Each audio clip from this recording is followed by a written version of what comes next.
عسلامة حبيباتي، شنو احوالكم؟ ان شاء الله يا رب تكونوا في الف الف خير ونعمة وانتم تشاهدوا الفيديو هذا.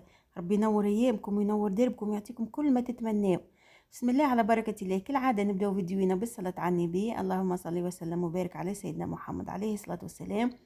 البنات، قبل ما نبدا في الفيديو نحب شكر كبير كبير كبير لكل واحدة فيكم افتقدتني، كل واحدة بعثت لي ميساج، سألت عليا في الماسنجر، في الكومنتات. والله العظيم ما تتصورش كمية الكومنتات والميساجات اللي وصلتني، خاصة في البريفي. معنا ميساجات كبيرة كبيرة كبير.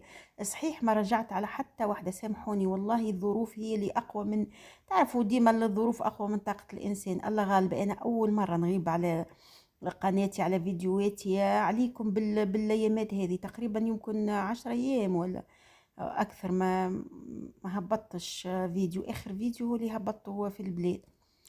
نحنا كما تشوفوا مروحين القفصة. روحنا عنا مدة، انا ديجا نعمل لكم في المونتاج الفيديو هذا.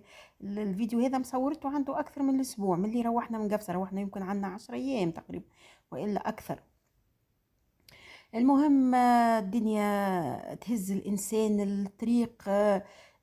معناها كما نقولوا مرات الإنسان تتحل عليه هيك طريق ما كانش مبرمج وما كانش. هذيك قدرة ربي، هذيك هي الأيامات، هذيك هي الدنيا كل مرة تهزنا لبلاصة.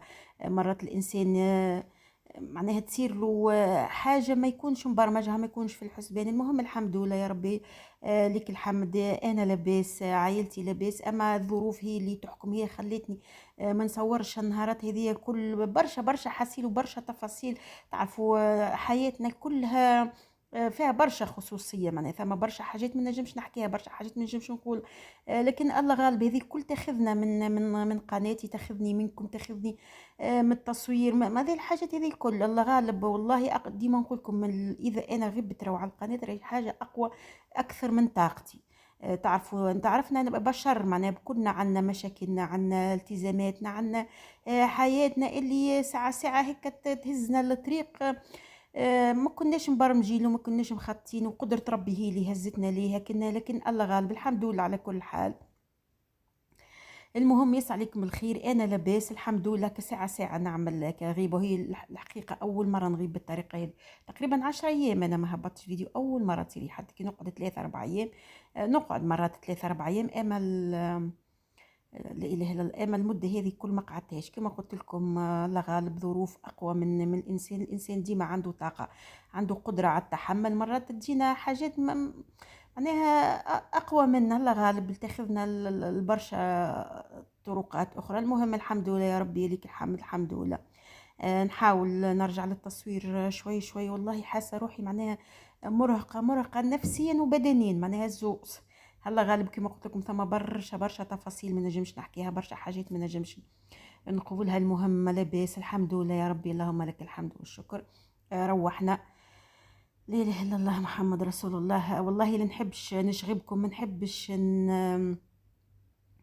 معناها نحيركم عليه. ربي يفرحكم صابرين والله العظيم يوميا. معناها تقول لي يا ممار وفما برشا سألوا عليك. مريم زاده برشا كي انا ما رديتش، بعثوا لمريم، بعثوا لصابرين. يسأل عليكم الخير، ربي يخليكم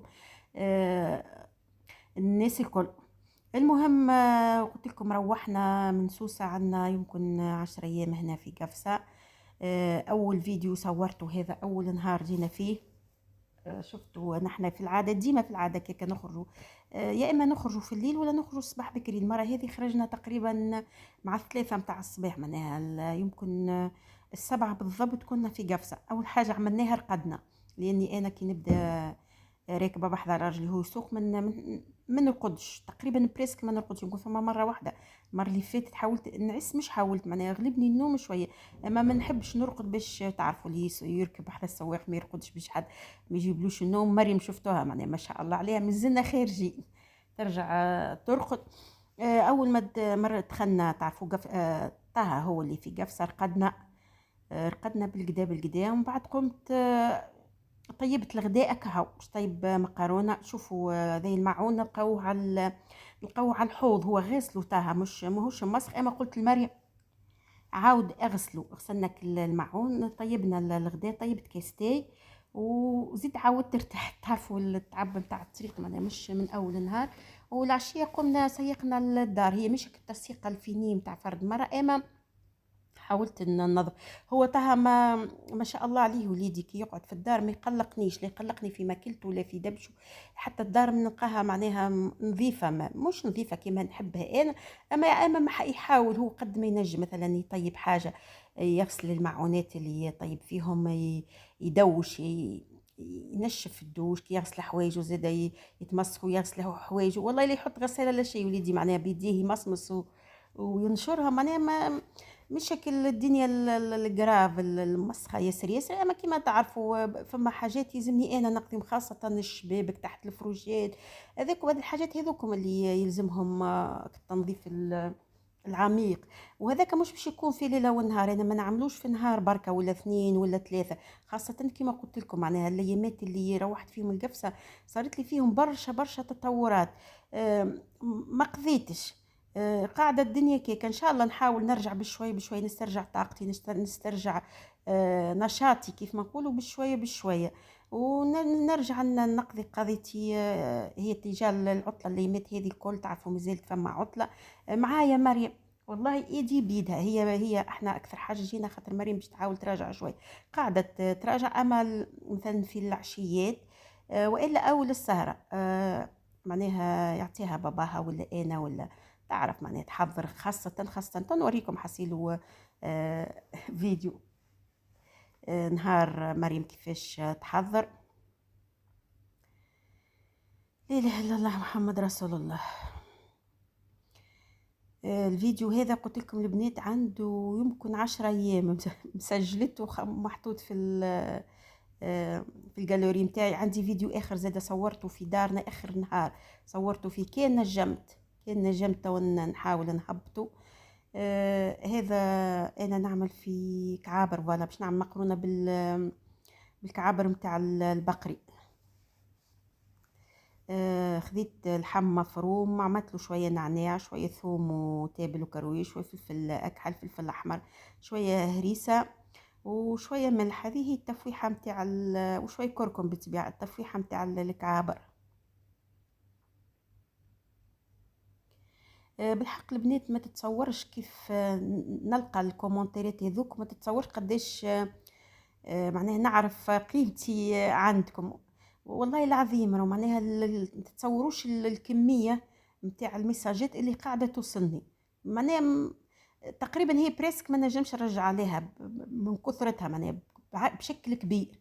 وثاني حاجه والله كما قلت لكم معناها مانيش قاعده نرجع حتى على واحده، سامحوني. قريتهم الكل، عارفه بكلكم سالتوا عليا، يفرحكم الناس الكل، ربي يخليكم وربي ياخذ بخاطركم والله لا يغيركم. لا اله الا الله محمد رسول الله. هي اول حاجه ديما انا اول حاجه نطيبها كيف نروح القفصه مقرونه، خاطر تبدا الفريجيدير فارغ، ما فيهوش خضره ما فيهوش حاجات. انا بعثتها معناها قضالي حاجات حتى اللي نهبط انا نقضي. وحتى القضيه راي نتاع الكوجينه زاده مش في نهار ولا اثنين، معناها تعرفوا صيف كامل ماناش هنا، برشا حاجات تبدا نقصتني في الكوجينه في الفريجيدير، خضره غله برشا حاجات هذيك الكل زاده معناها نهبط حتى مرتين ثلاثه باش نحاول اني كوجينتي رجعت كيما كانت. ان شاء الله البنات هاي باش ترجع القرايه. انا ديجا معناها كي نعمل لكم في المونتاج توا القرايه هي رجعت. ما لا اله الا الله. كيفاش باش نقول، مازالت ما رجعتش بالريتم العادي، معناها مازالوا الصغار راجعين يهزوا في ليزومبلوا. مشات مريم هي النهار الاول هزت لومبلوا دو طون تاعها بالطبيعه كيما التلامذه الكل رسمت كل حاجات هذوكم نتاع التحضير. اما القرايه معناها باش تقوم الصباح تمشي كل يوم مازالت. ان شاء الله يا ربي يوفقهم ان شاء الله عام دراسي على وليداتنا الكل، سواء اللي في الابتدائي ولا في الثانوي. ربي ينجحهم، ربي يوفقهم، وربي ان شاء الله تكون عام سهل عليهم، وان شاء الله يا ربي ان شاء الله ينجحهم من غير تعب. بالطبيعه كيما اي ام في تونس الاهتمام الكبير متاعنا هو على القرايه، تحضيرات القرايه، الكتب، الادوات، اللبسه، القرايه في حد ذاتها، معناها الكتب والادوات واللبس هذاك كله معناها باش صغيرك يقرا باش معناها يشرى هكا على القرايه، كي نشريو لهم حويجات جديده، نشريو لهم حفظاتهم، ادواتهم كل تشرهم هكا على القرايه. حتى مريم تشرح كيما الصغار الكل، راهي ما تتسماش كبيره برشا برشا، تحب تشري حويجات جدد، تحب معناها تحضر كتبها، تحضر كرارسها، التغليفات الكل هذوك الكل يخليوها تنفع في القرايه. لا اله الا الله محمد رسول الله. قليت الفلفل هنا، حطيت قرين فلفل احمر، وحطيت كعبتين طماطم ولا كعبه، تعرفوني انا ديما كنت طيب نحط كعبه طماطم، هذوما الكعابر نتاع اللحم. مره نقليهم في الزيت معناها ونحط عليهم من بعد الطماطم، مره نقلي الطماطم ونحطهم هما، مره نمرق ونرميهم، كل مره كيفاش معناها نعملهم بالطرق الكل. المره هذه باش نقليهم شوي في الزيت، هما كي يتقلاو في الزيت يعطيو طعم ابن، يسيبوا ريحتهم، هما ديجا كي نبدا نعمل فيهم ريحتهم فايحه، ريحه النعناع والثوم والكل، يعطي ريحه ماهيش عاديه. لا اله الا الله محمد رسول الله. انا اكثر حاجه نبدا مرعوبه فيها كي نجي مروحه القفصه، هي النهار الاول القضيه متاع الدار. بالحق مهما كان نلقاها نظيفه، مهما كان معناها طاها نحسه معناها يحاول محافظ عليها، لكن كمان بالحق لي مثلوا لي ذوكم تعب. نحاول اني بالطبيعه معناها نقضي بشوي بشوي، مش كل نفورسي روحي نهار ولا اثنين، بشوي بشوي على حسب خاصه كما تعرفوا بريسك شهر كامل ما طيبتش، اغلبيه الوقت طيب امي، ولكن نمشي بحذا نبيها طيب، نبيها مرت خويا، معناها اغلبيه الوقت ما نطيبش، معناها كنت مرتاحه من الكوجينه، كما ما نرتاح ولازم نرجعوا لها.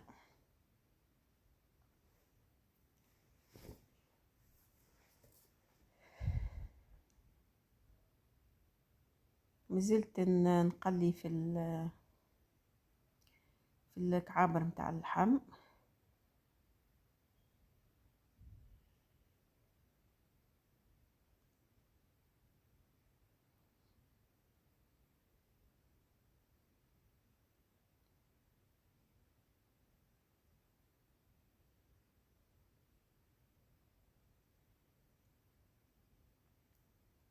نلوج على الغطاء متاع الكسرونه، مازلت هو طه كيف يجبد معونه مثلا انه يستعملها، يغسلها مش ما يغسلهاش وليدي، اما ما يعرفش يرجعهم لبلايصهم، يرجعهم كيما كان كيما جاء. المهم تحب لي فيها برشا برشا الكوجينه، هي تعرفوا اكثر حاجه الكوجينه. لا اله الا الله. انا كي بعثتها يقضي لي، جاب لي باكو متاع حشيشه هذيك اللي من غادي بالكل على الحوض، جاب لي معاه الهريسه، تمسحت بالهريسه. لا اله الا الله. حشيشه ليبيا هذيك.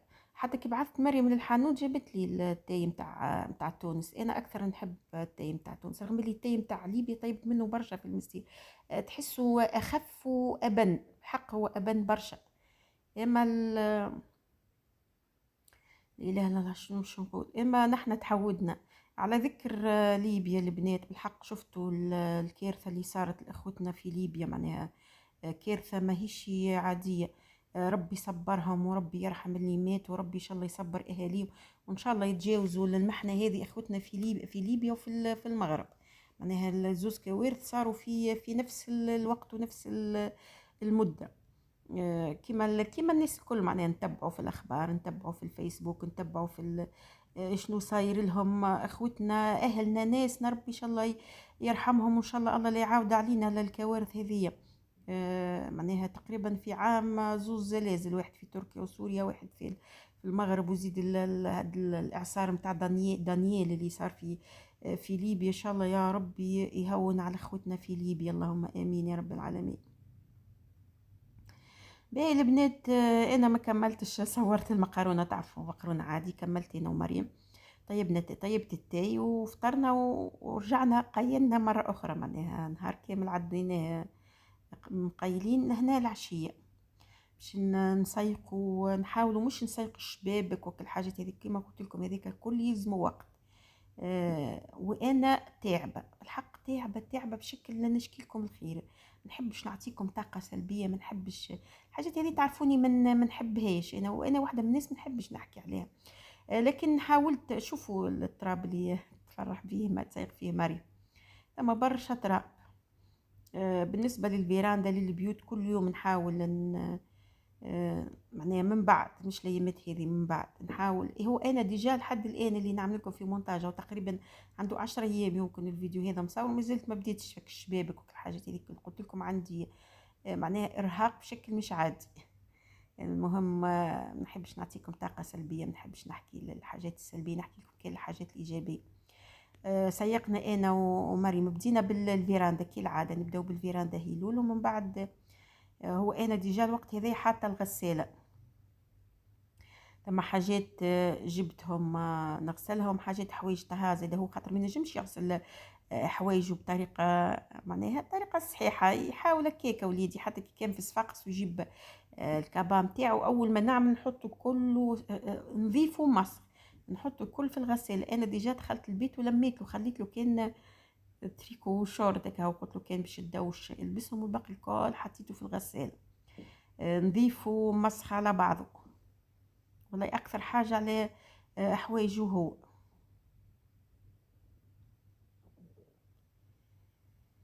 لا اله الا الله محمد رسول الله.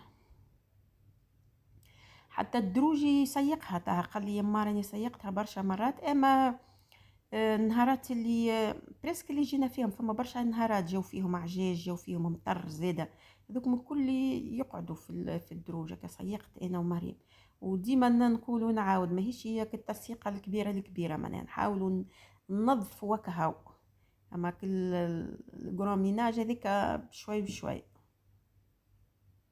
مريم والله عاونتني بالقدا. لا اله الا الله محمد رسول الله.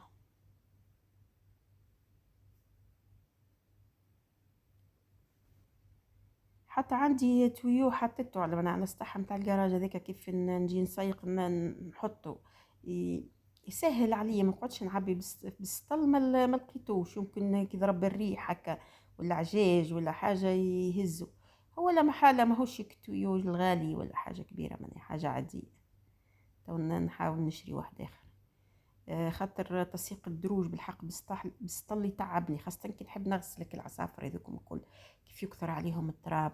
يعني كيما تشوفوا ننشر عليهم، نحط عليهم مثلا مناشف كي ندوشوا، لانه الحبل نتاعي انا المنشر في السطح، مش ننشروا منشفه دوشنا بها، ولا دوش مريم ولا طه ولا انا، نقول لهم ننشروا المناشف، ننشرهم في البلاصه هنا، والنشره انا الزربيه ولا حاجه.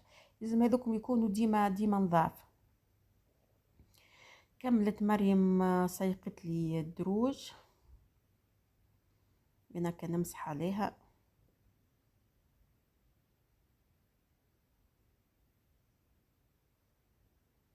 لا اله الا الله محمد رسول الله. كملنا الفيراندا والدروج. انا اكثريت قضيتي هيك، معناها نبدا من برا وندخل لداخل اغلبيه الوقت. مريم مشيت للكوجينه تغسل بقيه المعون اللي تغدينا فيه، احنا ديجا كيف فطرنا. الدنيا سخونه، تعرفوا ليمات، حتى ليمات هذه مازالت سخانه في قفصه، سخانه. وانا نلم باش نلم الصاله. وقت هذا الكل غسالة تمشي، والله يمكن جيت 3 ولا 4 مرات ندورها.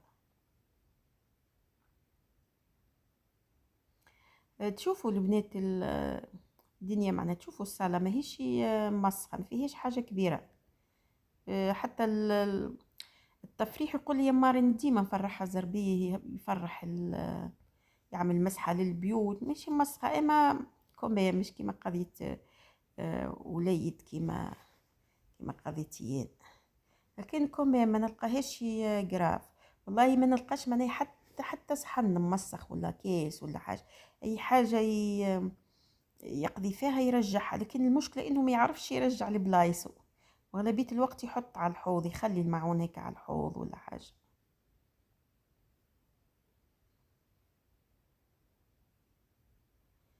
رحت الزربية ولميتها لاني باش نمسح السالة، نمسح الغبرة الساعة.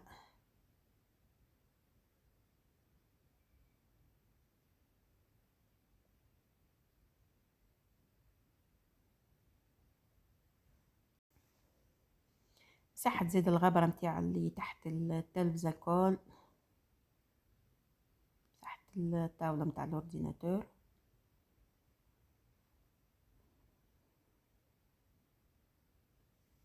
دورنا على البيوت الكل كيف ما هكا عشية كاملة انا ومريم. والله نقضيو مع بعض. تعمل في بوز مريم، كانت في كانت في الكوجينة بنيتي تغسل في الماعون وتسيقها زاد.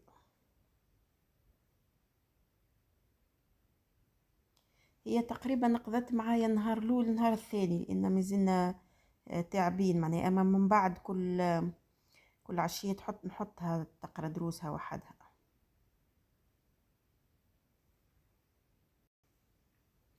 قصيت الكاميرا بالطبيعة، قصيت البورتابل باش صورت تحت صورت عفوا، مسحت تحت لبناك الكل و وكملت عليها، كملت رشرشتها هكا شوية في الوسط وجبتها، ما سيقتهاش الكل. ان شاء الله نهار اللي نمسح الشبابك بالقدا بالقدا ونسيقها بالقدا.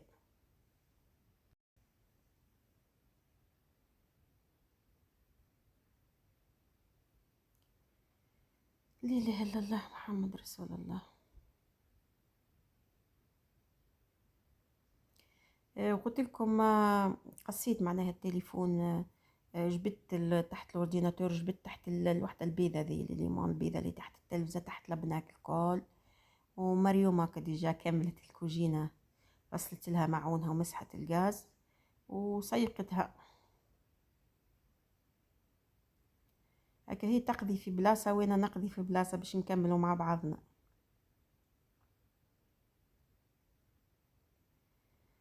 لا اله الا الله محمد رسول الله.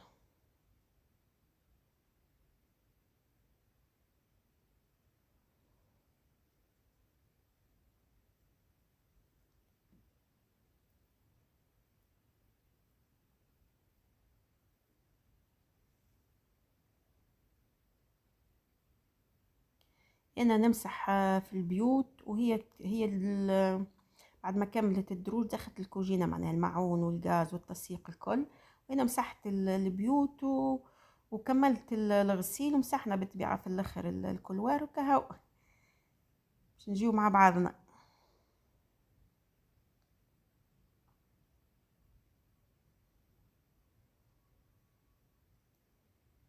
لا اله الا الله محمد رسول الله. البنات مازال تقريبا دقيقه على نهايه الفيديو. هذا اللي نجمت نصور. حبيت والله اكثر حاجه نطمنكم عليا. حبيت ان نهبط فيديو نرجع به للريتم متاعي بشوي بشويه. نقول لكم مره اخرى يسأل عليكم الخير، ربي ان شاء الله يجبر بخاطركم ويفرحكم. ان شاء الله ما عادش نغيب، ان شاء الله يا ربي يعطيني ويعطيكم بالوقت الطيب. كيما كيف ما انا كيف ما انتم ديما مستحقه الدعي والخير منكم انتم. ربي يفرحكم، ربي يخليكم. وهذا هو تقريبا مازلت اقل من نص دقيقه. هذا هو فيديونا متاع اليوم، هذا كيفاش حاولت ان نصور نقول لكم تو بسلامه في امان الله. ان شاء الله ما عادش نغيب عليكم، ان شاء الله نتلاقاو في فيديو غدوه.